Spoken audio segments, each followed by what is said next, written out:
What happened? Oh shit, they do exist. Oh shit, that's a bomb! Oh yeah. I got bombed by the golf cult.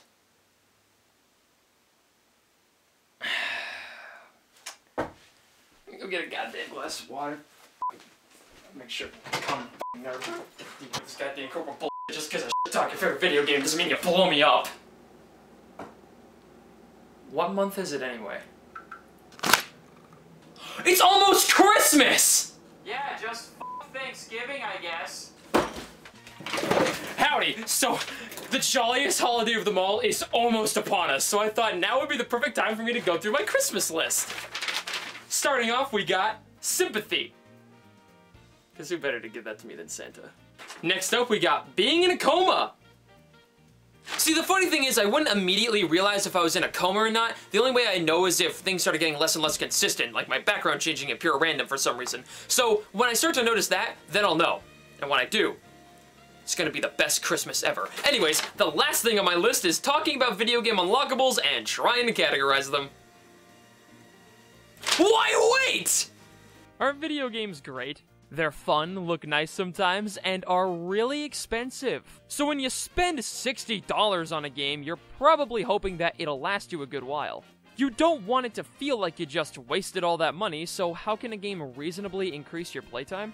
Why, Unlockables, of course! You see, video games have been around for, since the 40s? So Unlockables have been a far more recent development in gaming. The further we go back in gaming history, the more and more we're gonna see high score-based games.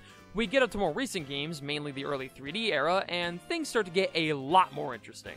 Slowly but surely, developers started finding more and more ways to keep the player coming back to their game without the game being a simple addictive experience. Games can be far more than that. So I'm going to talk about unlockables and try to categorize them, starting with the most simple but effective unlockable, trophies, and concept art. These serve no purpose other than to make the player feel good about playing the game. They're nice little things to look at, and their existence is inoffensive. I think my personal favorite in this category is the dioramas and concept art from Metroid Prime 3. Look at these. They're fucking cool. But you wanna know something that's more bipolar than New England's weather?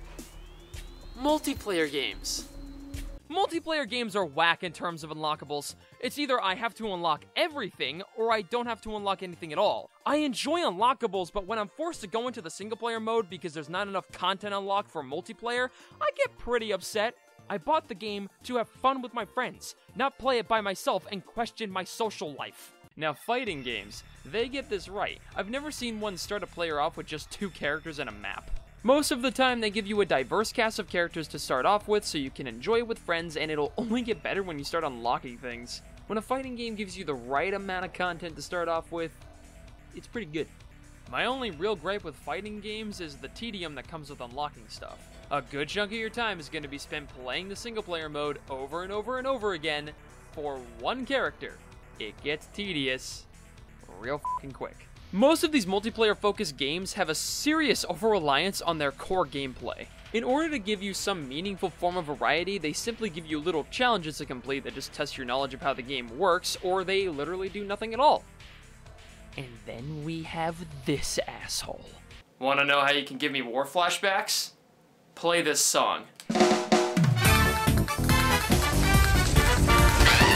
Unlocking Dry Bowser in Mario Kart Wii is the video game equivalent of getting kidney stones. You need to have a star rank in all the Nitro Cups in 150cc. Now, that doesn't sound so bad, but have you ever played Mario Kart Wii before?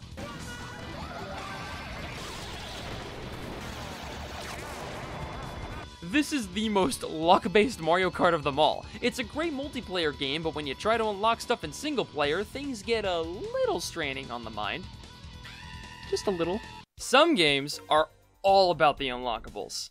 Old LEGO games like LEGO Star Wars are pretty good examples of this. They're just fun, mindless little beat-em-up platformers with such a huge cast, it hurts. The best part is, most of these unlockables are really easy to get, and the game practically just gives them to you. The custom Robo games are an example of starting you off with literally nothing and forcing you to go through the single player. I know I said I hate this, but Custom Robo is kinda the exception for me, since the story mode is hilarious and unlocking things isn't that difficult. It's actually really fun. Personally, I prefer the style of the N64 custom Robo games, but the GameCube game has a playable oil can. Yeah, that makes it the best of them all, because he's adorable.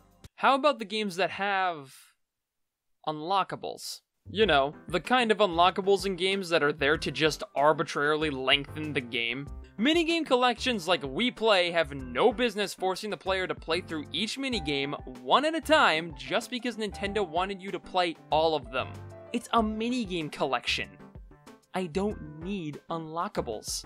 I don't know what Nintendo's thought process was. Like, I'm gonna pop in the game and go, I was gonna play all the minigames, but now I guess I have to. No. Nobody thinks that. How about games with unlockable difficulties? Yep, these are pointless too. Just give me the normal and hard mode right out the gate. I get it when it's a harder hard mode, it's literally there for kicks. But why make the normal hard mode unlockable? Like, oh, I guess I'll just play through the game again, but this time it'll be a little more difficult. I mean, yeah, I'll do that, but I kinda like having the option right out the gate because it's not that fulfilling to unlock a hard mode. And then there's Samus Returns, locking the hardest difficulty via an amiibo paywall. Every day, we stray further from God.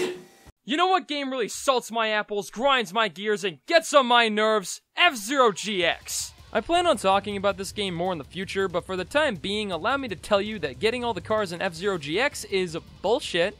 In F-Zero X, you didn't unlock each car individually, you unlocked an entire row. GX has you slowly unlocking each car one at a time by buying them with in-game currency that you get by winning races. So you have to actually grind for enough cash to buy each car. Cars look cool though.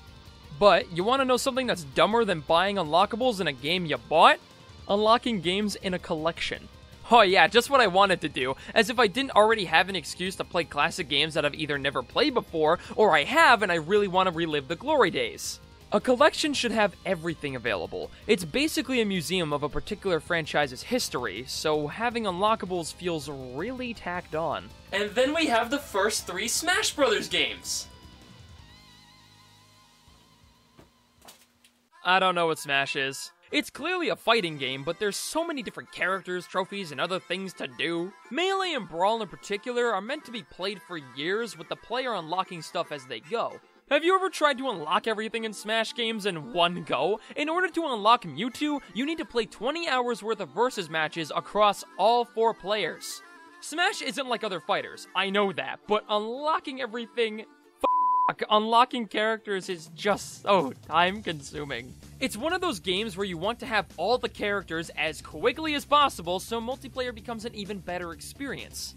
However, I'd be lying if I said it wasn't exciting to see the challenger approaching screen and seeing the character that you desperately want to unlock. That's always been an adrenaline-pumping moment. Old games have had some pretty interesting unlockables, and that's what disappoints me about modern games. Most of the time, they're either behind a huge paywall, or they're just bragging rights.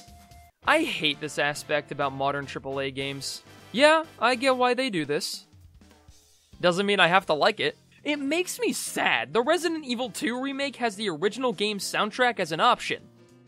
After you purchase it. Modern fighting games have great characters, with some being locked behind a goddamn paywall. DLC is great, don't get me wrong, but why the hell do I have to pay for a costume that doesn't do anything? It doesn't come in as a bonus with some huge DLC release for an already amazing game. There's only the costume, and that's it!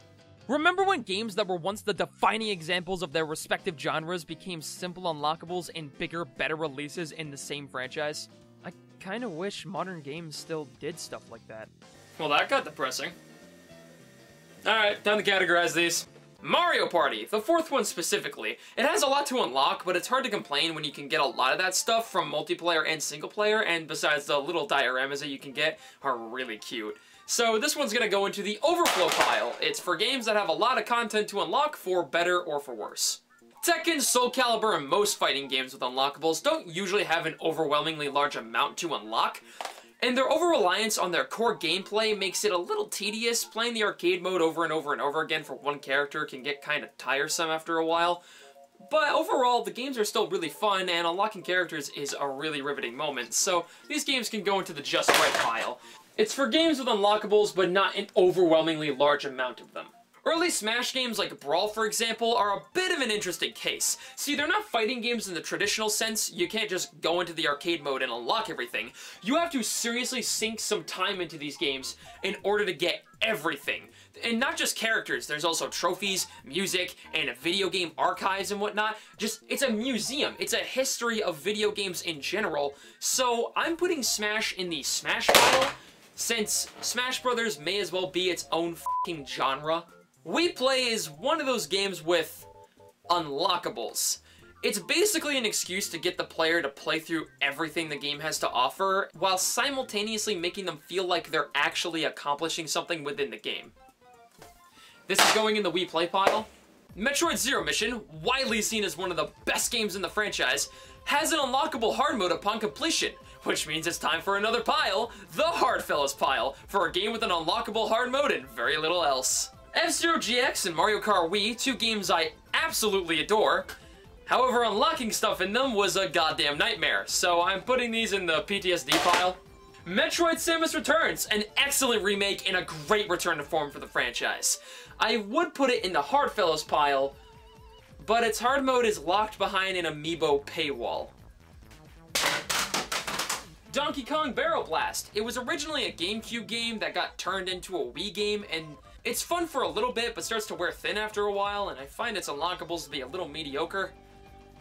So what pile is it going to?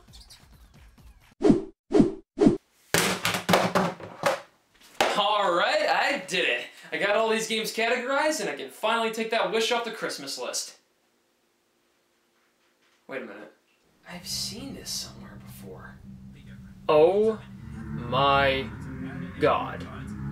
I just did an homage! This is a buggy amateur. Is it just me or my house just turned into the f***ing woods? Hey, you're my trainer for becoming a pro gamer! Yeah, no dumbass. Ow. The sky is no longer crying. And despite being in a coma, I still think you're a little. Wait, I'm in a coma? Did I stutter?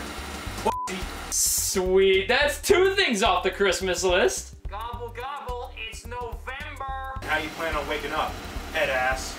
I was planning on reading the user's manual eventually. You, got any idea on how I can get out of this until then? Man, I'm a gamer for hard R, not a chiropractor. Okay, so you know anybody who can get me out of this? Because it seems like the only thing you're good at is screaming at me and giving me terrible advice. Maybe you should try that guy, you little bitch. Who the f*** are you? Passed my SATs. Is that supposed to be a reference to something? Come on, man. Hello, my name is Dr. Average Joe. What the hell's your first name then? Yes. Wait, isn't he the guy who cured cancer? Oh, so you remember him, but not me. I see how it is, you f***. If Average is a medical professional, then he should be able to get you out of your coma. What did I do to you? I'm not a medical professional. You cured cancer. And because I cured cancer, that makes me a doctor? Yeah. All I did was mix bleach with moonshine. So like, how am I gonna wake up from my coma now? I don't know any other doctors. Oh, a coma? Yeah, typically the best way to get out of one is to recreate what got you into one in the first place. Are you a medical professional or not? Yes. So like, I got blown up, so what exactly are we gonna do? Anybody got any explosives or... I have a grenade. You just have those on standby? Doesn't everybody? Alright, well, see you guys on the other side. You should study for your SATs more. Other side of these nuts. Keep in mind, this may hurt a lot. I don't know what your goal was there, but that's not really comforting.